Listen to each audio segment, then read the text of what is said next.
Kita bernyanyi buku nyanyian HKBP nomor 15 ayat 1 dan 2.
Di dalam nama Allah Bapa dan nama anaknya Tuhan Yesus Kristus dan nama Roh Kudus yang menciptakan langit dan bumi. Amin. Sehingga hidupmu layak di hadapannya serta berkenan kepadanya dalam segala hal, dan kamu memberi buah dalam segala pekerjaan yang baik dan bertumbuh dalam pengetahuan yang benar tentang Allah. Beribadalah kepada Tuhan dengan sukacita, datanglah ke hadapannya dengan sorak-sorai. Haleluya.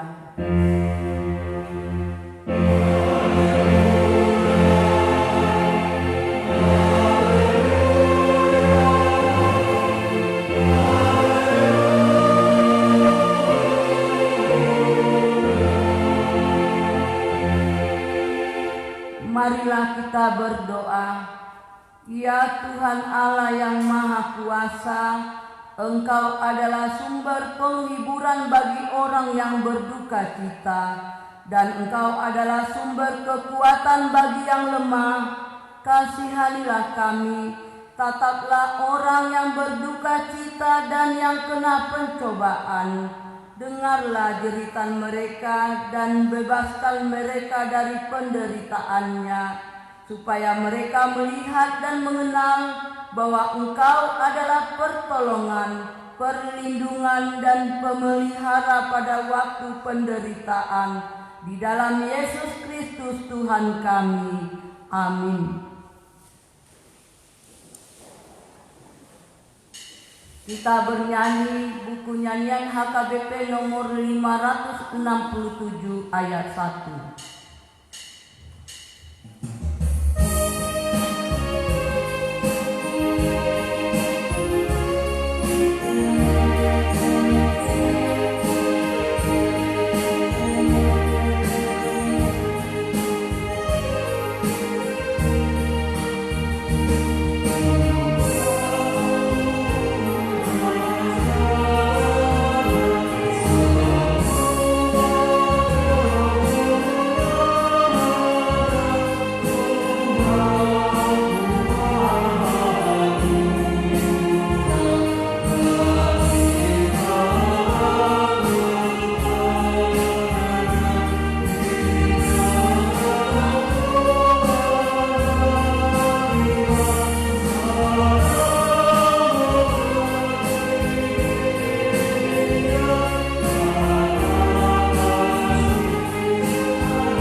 tertulis dalam kitab Mazmur pasal 41 ayat 2 dan hingga 4. Berbahagialah orang yang memperlihatkan orang lemah, Tuhan akan meluputkan dia pada waktu celaka. Tuhan akan melindungi dia dan memelihara nyawanya, sehingga ia disebut berbahagia di bumi. Engkau takkan membiarkan dia dipermainkan musuhnya. Tuhan membantu dia di ranjangnya waktu sakit, di tempat tidurnya kau pulihkannya sama sekali dari sakitnya. Demikianlah hukum Tuhan, marilah kita memohon kekuatan untuk melakukannya. Ya Tuhan Allah, kuatkanlah kami melakukan yang sesuai dengan hukum-Mu. Amin. Kita bernyanyi buku nyanyian HKBP nomor 688 ayat 1.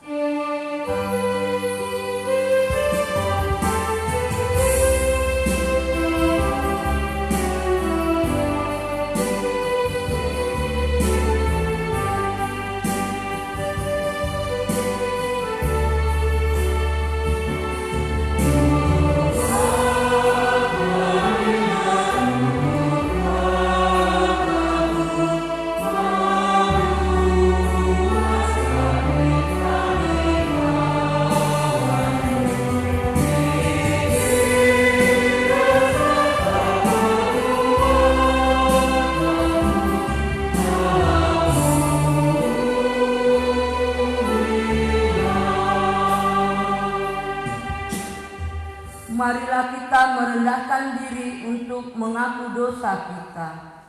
Ya Tuhan Allah, Bapa Tuhan kami Yesus Kristus, Engkaulah Allah yang Maha Kuasa, Pencipta segala sesuatu. Engkau adalah adil menghakimi semua orang.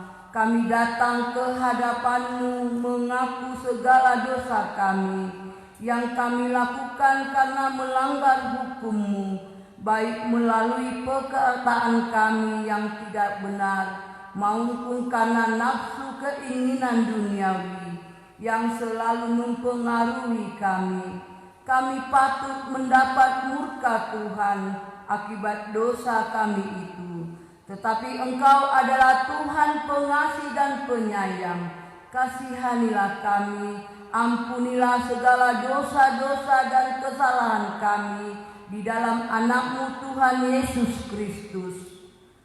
Karuniakanlah kami Roh Kudus, agar kami setia mengikuti Engkau di dalam kebenaran dan kekudusan dan memperoleh hidup yang kekal, yang Tuhan janjikan bagi setiap orang yang percaya kepada Anak-Mu, Yesus Kristus Tuhan dan Juru Selamat kami. Amin.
Janji Tuhan tentang pengampunan dosa kita. Tuhan adalah penyayang dan pengasih, panjang sabar dan berlimpah anugerah kasih setia. Tidak dilakukannya kepada kita setimpal dengan dosa kita, dan tidak dibalasnya kepada kita setimpal dengan kesalahan kita.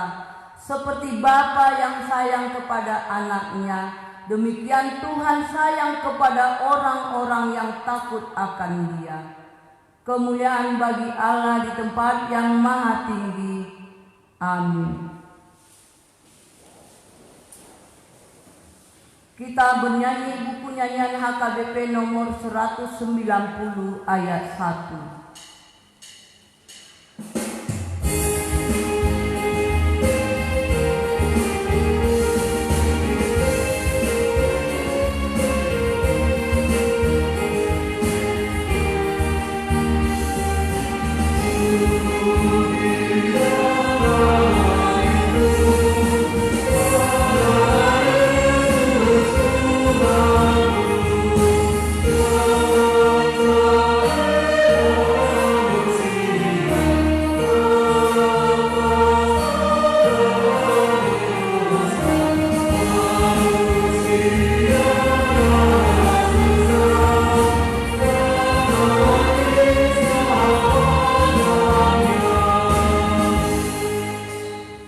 Marilah kita membaca firman Tuhan yang ditetapkan untuk hari Minggu ini, yang tertulis dalam kitab Injil Lukas pasal 14, dimulai dari ayat 12 hingga ayat 14. Kita membacanya secara bergantian.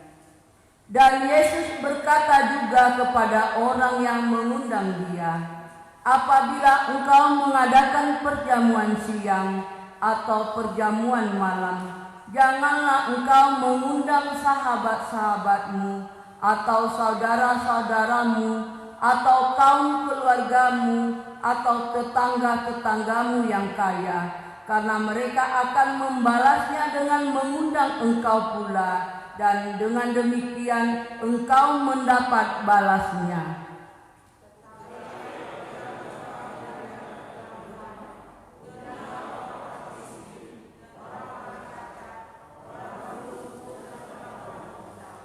Dan engkau akan berbahagia karena mereka tidak mempunyai apa-apa untuk membalasnya kepadamu, sebab engkau akan mendapat balasnya pada hari kebangkitan orang-orang benar.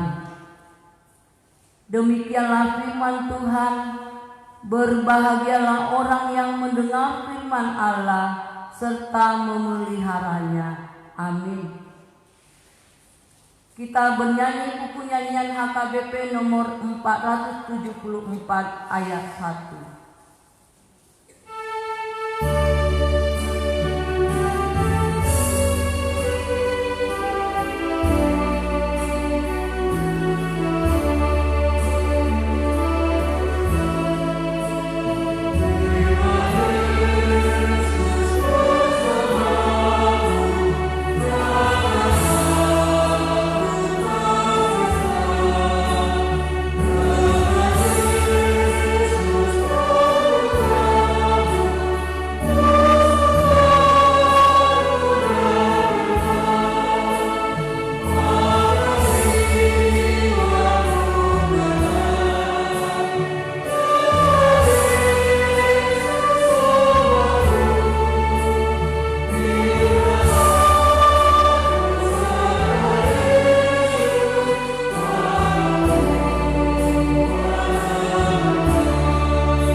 Marilah kita bersama-sama mengaku iman kepercayaan kita sebagaimana saudara-saudara seiman di seluruh dunia. Kita bersama-sama mengucapkannya. Aku percaya kepada Allah, Bapa yang Maha Kuasa, Khalik langit dan bumi. Aku percaya kepada Yesus Kristus, Anaknya yang Tuhan kita, yang dikandung daripada Roh Kudus, lahir dari anak darah Maria, yang menderita sengsara di bawah pemerintahan Pontius Pilatus, disalibkan, mati dan dikuburkan, yang turun ke dalam kerajaan maut, pada hari yang ketiga bangkit pula dari antara orang mati, naik ke sorga, duduk di sebelah kanan Allah, Bapa yang Maha Kuasa. Dari sana akan datang kelak untuk menghakimi orang yang hidup dan yang mati. Aku percaya kepada Roh Kudus dan adanya satu gereja yang kudus, persekutuan orang kudus, pengampunan dosa, kebangkitan daging, dan hidup yang kekal. Amin.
Kita bernyanyi buku nyanyian HKBP nomor 516 ayat 1. Oh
kita berdoa. Yesus Kristus Tuhan kami, saat ini Tuhan kami akan disapa oleh firman-Mu. Tuhanlah yang menguasai hati dan pikiran kami dengan Roh Kudus-Mu, agar firman-Mu dapat kami percayai dan dapat kami lakukan dalam kehidupan kami. Terima kasih Tuhan kami. Amin. Saudara-saudara, firman Tuhan buat kita saat ini tertulis di 2 Samuel 9 ayat 1 sampai ayat 8. 2 Samuel pasal 9 ayat 1 sampai ayat 8. Berkatalah Daud, masih adakah orang yang tinggal dari keluarga Saul? Maka aku akan menunjukkan kasihku kepadanya oleh karena Yonatan. Adapun keluarga Saul mempunyai seorang hamba yang bernama Ziba. Ia dipanggil menghadap Daud, lalu raja bertanya kepadanya, "Engkaukah Ziba?" Jawabnya, "Hamba Tuanku." Kemudian berkatalah raja, "Tidak adakah lagi orang yang tinggal dari keluarga Saul? Aku hendak menunjukkan kepadanya kasih yang dari Allah." Lalu berkatalah Ziba kepada raja, "Masih ada seorang anak laki-laki Yonatan yang cacat kakinya." Tanya raja kepadanya, "Di manakah ia?" Jawab Ziba kepada raja, "Dia ada di rumah Makhir bin Amiel di Lodebar." Sesudah itu Raja Daud menyuruh mengambil dia dari rumah Makhir bin Amiel dari Lodebar. Dan Mephiboset bin Yonatan bin Saul masuk menghadap Daud. Ia sujud dan menyembah. Kata Daud, "Mephiboset," jawabnya, "Inilah hamba Tuanku." Kemudian berkatalah Daud kepadanya, "Janganlah takut, sebab aku pasti akan menunjukkan kasihku kepadamu oleh karena Yonatan ayahmu. Aku akan mengembalikan kepadamu segala ladang Saul nenekmu, dan engkau akan tetap makan sehidangan dengan aku." Lalu sujudlah Mephiboset dan berkata, "Apakah hambamu ini, sehingga engkau menghiraukan anjing mati seperti aku?" Demikianlah firman Tuhan. Saudara-saudara, nats kita menghantar kita pada topik minggu saat ini, kepedulian terhadap disabilitas. Marasiroha tu'akka namartihas.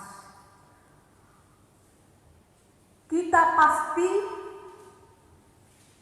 tidak menginginkan kalau kita terlahir dengan kecacatan.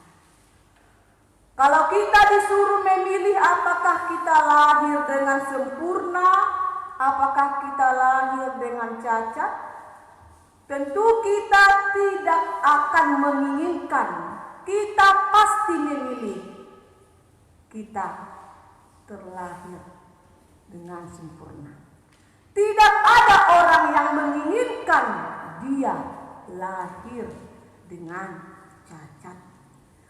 Namun dalam hidup kita ini ada saat-saat tertentu kita kita tidak bisa memilih. Kita hanya dapat menerima.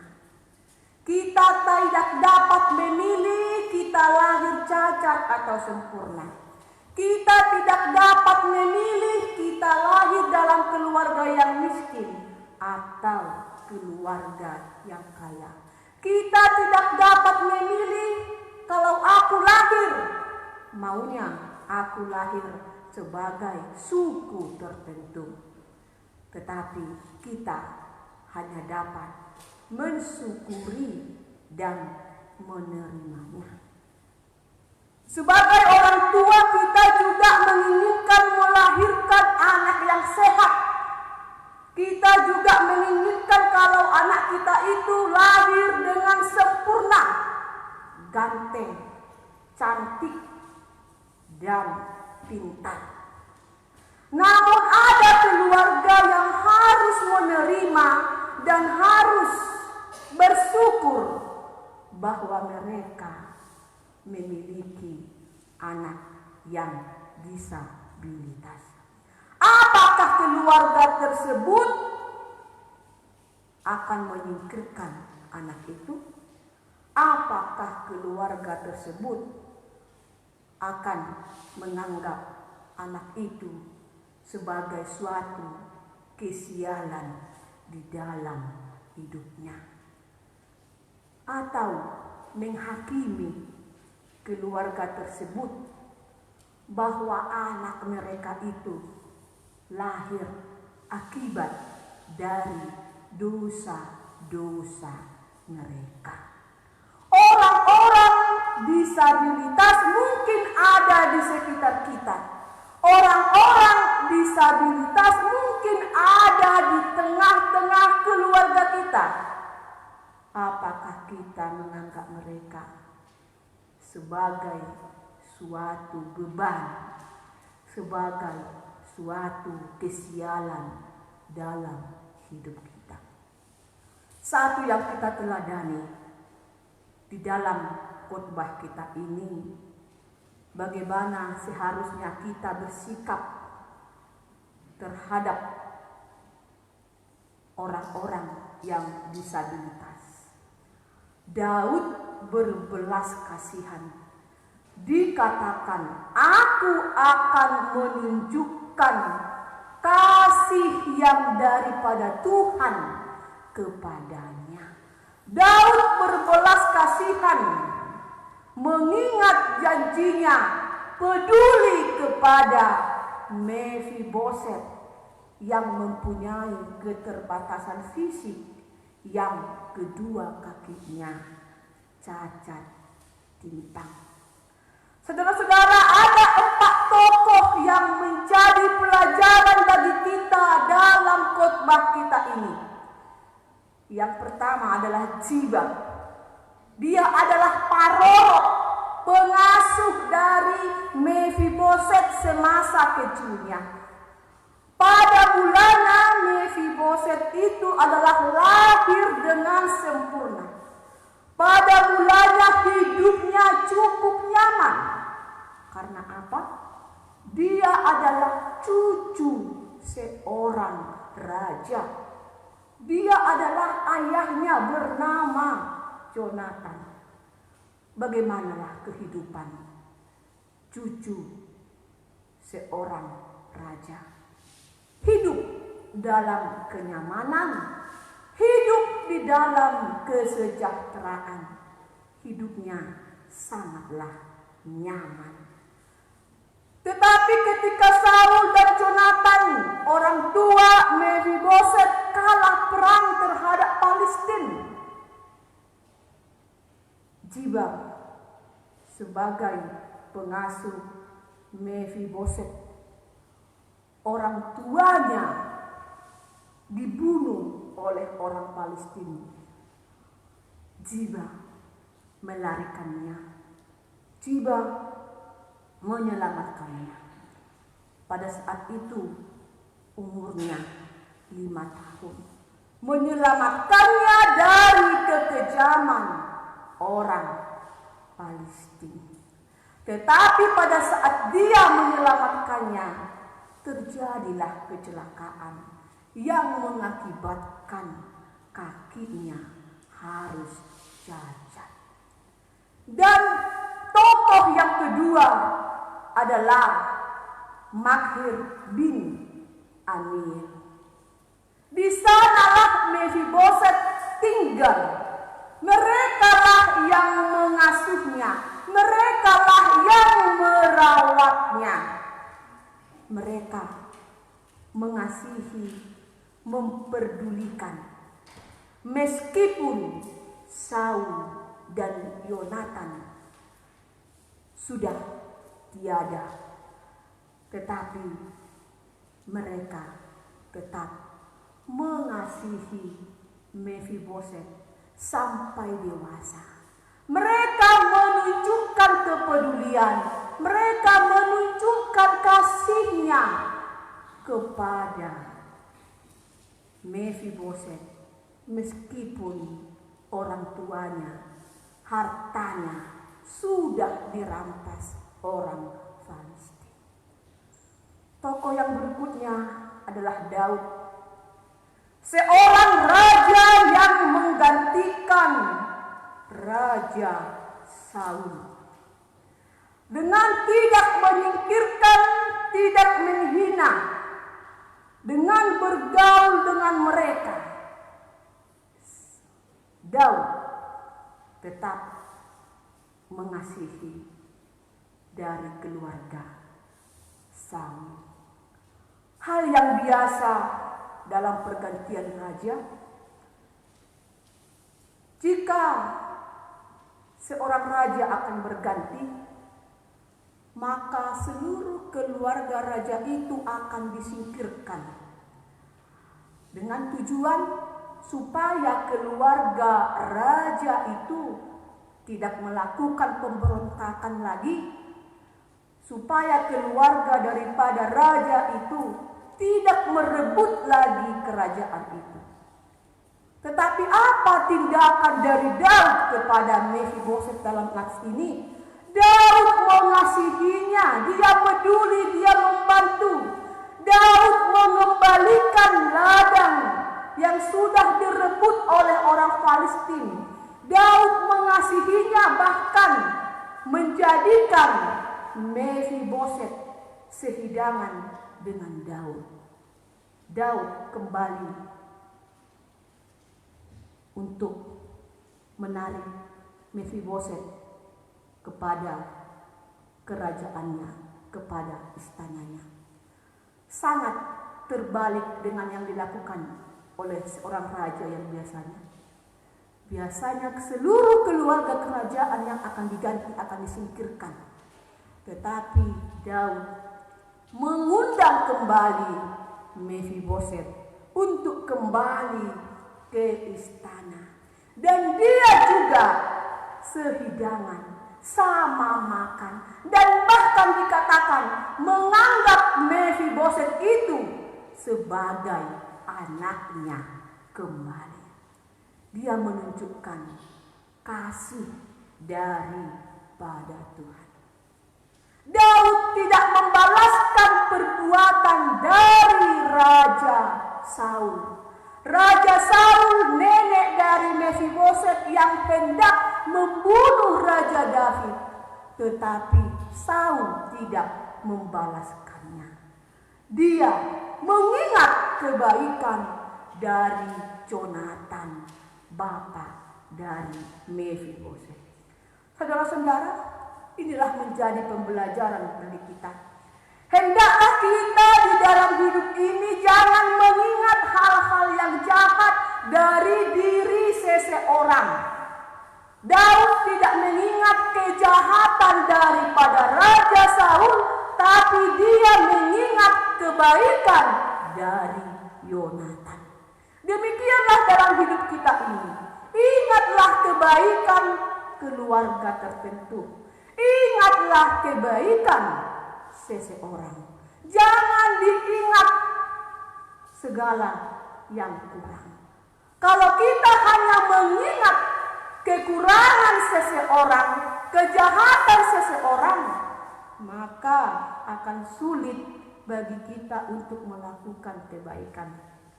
Tetapi Daud hanya mengingat kebaikan Jonatan, tidak mengingat kejahatan Saul, sehingga hatinya terbuka untuk melakukan kebaikan.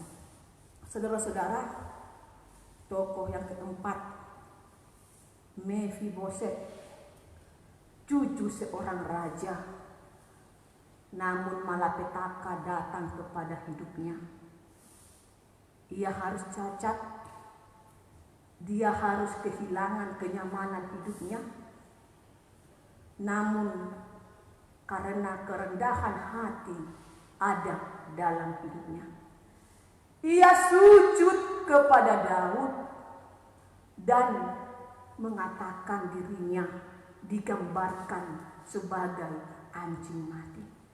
Itu adalah gambaran yang menunjukkan suatu kehinaan. Meskipun dia seorang cucu raja, tetapi dia tetap rendah hati kepada Raja Daud. Kalau kita teruskan nats ini, di dalam 2 Samuel 19 diceritakan bagaimana Mephiboset tidak makan, tidak minum, hanya untuk menantikan keselamatan Raja Daud untuk pulang dari peperangan.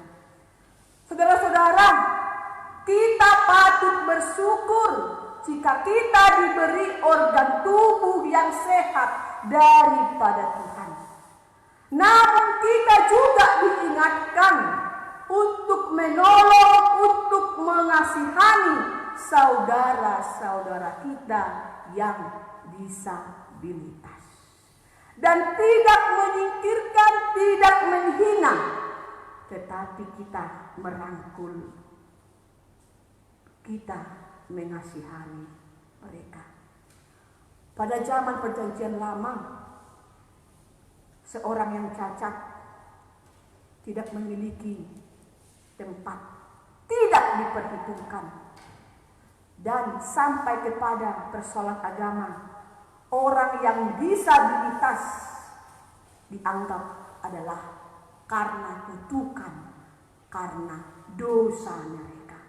Mereka tidak layak di hadapan Tuhan. Tetapi berbalik dengan pada zaman Tuhan Yesus, Tuhan menunjukkan kasih-Nya, Tuhan peduli, orang buta disembuhkan. Itulah yang harus kita contoh. Kasih daripada Tuhan, mengasihani. Untuk saudara-saudara, untuk keluarga kita yang mungkin tidak memiliki sempurna seperti kita, tetaplah semangat, tetaplah berkarya. Cukup banyak saudara-saudara kita yang disabilitas menunjukkan karya Allah melalui karya mereka. Bahkan mereka lebih berprestasi daripada kita. Mereka menunjukkan kemampuannya. Karena itu, keterbatasan bukanlah penghalang untuk melakukan karya. Tuhan juga menunjukkan kuasa-Nya memakai orang-orang yang disabilitas, sehingga itu menjadi inspirasi bagi kita orang-orang yang sehat. Mari kita peduli kepada saudara-saudara kita yang disabilitas, membantu mereka, menolong mereka, seperti Tuhan Yesus juga menghargai, mengasihi mereka. Amin. Kita berdoa. Terima kasih Tuhan buat sapaan firman-Mu. Apapun keberadaan kami di dunia ini, kami berharga di hadapan-Mu. Engkau mengingatkan kami untuk saling mengasihi daripadamu kepada sesama kami, apapun keberadaan mereka di tengah-tengah dunia ini. Tuhan, Engkau berkati saudara-saudara kami yang mempunyai kekurangan, disabilitas dalam hidup mereka. Untuk mereka tetap semangat, untuk mereka tetap menunjukkan karyanya.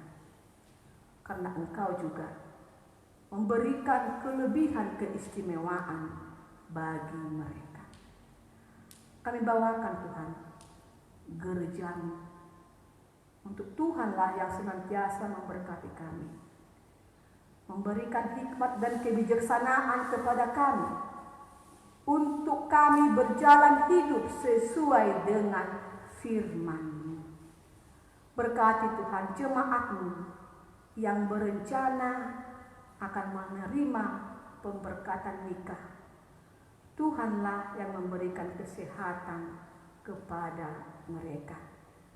Demikian Tuhan, dengan jemaat-Mu yang baru, yang sudah diterima menjadi jemaat di gereja-Mu ini, jadikan mereka jemaat yang baik, jemaat yang peduli terhadap gereja-Mu ini.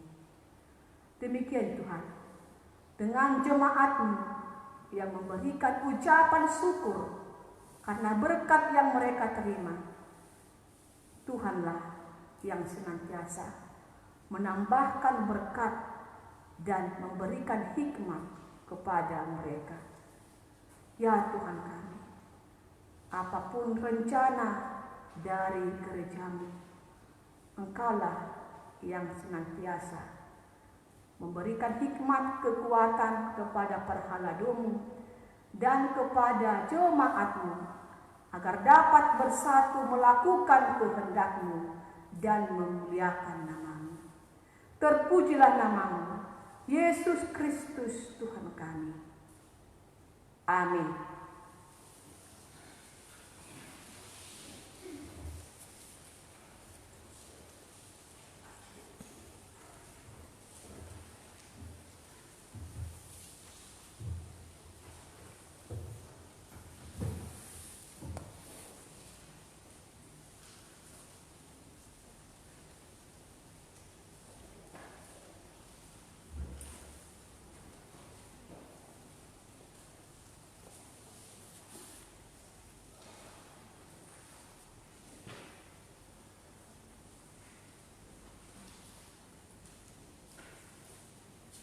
Kita bernyanyi dari buku ND nomor 716.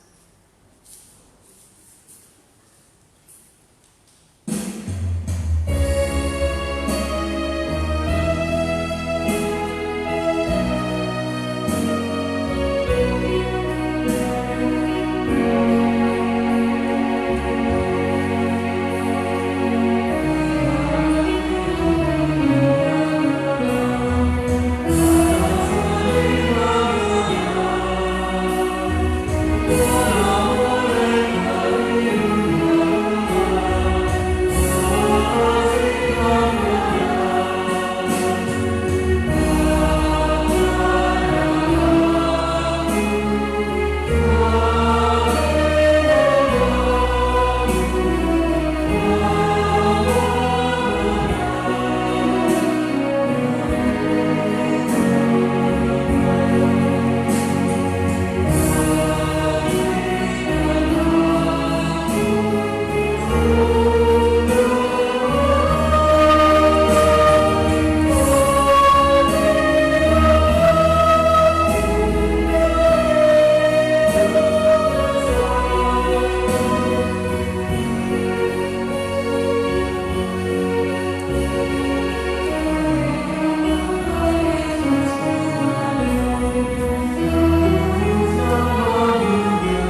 persembahan kita kepada Tuhan.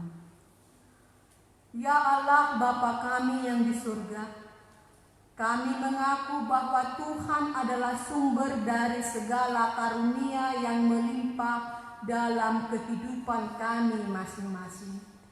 Sebagian daripada karunia itu kami serahkan kembali sebagai persembahan kepada Tuhan. Terimalah dan berkatilah persembahan umat-Mu ini, agar dapat kami pergunakan untuk pekerjaan dan pelayanan kerajaan Tuhan di dunia ini.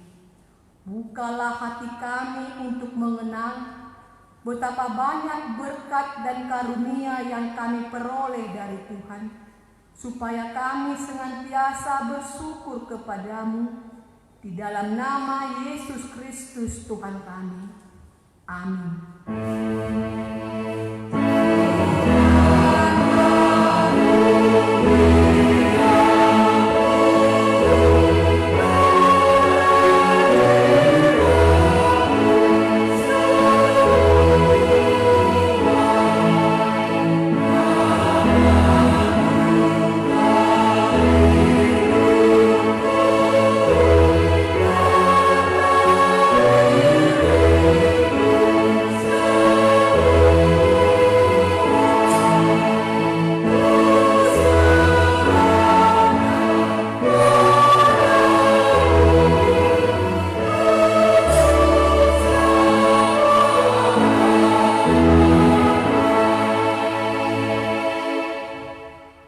Bapa kami yang di surga, dikuduskanlah nama-Mu. Datanglah kerajaan-Mu, jadilah kehendak-Mu di bumi seperti di surga. Berikanlah kami pada hari ini makanan kami yang secukupnya, dan ampunilah kami akan kesalahan kami, seperti kami juga telah mengampuni orang yang bersalah kepada kami. Dan janganlah membawa kami ke dalam pencobaan, tetapi lepaskanlah kami daripada yang jahat.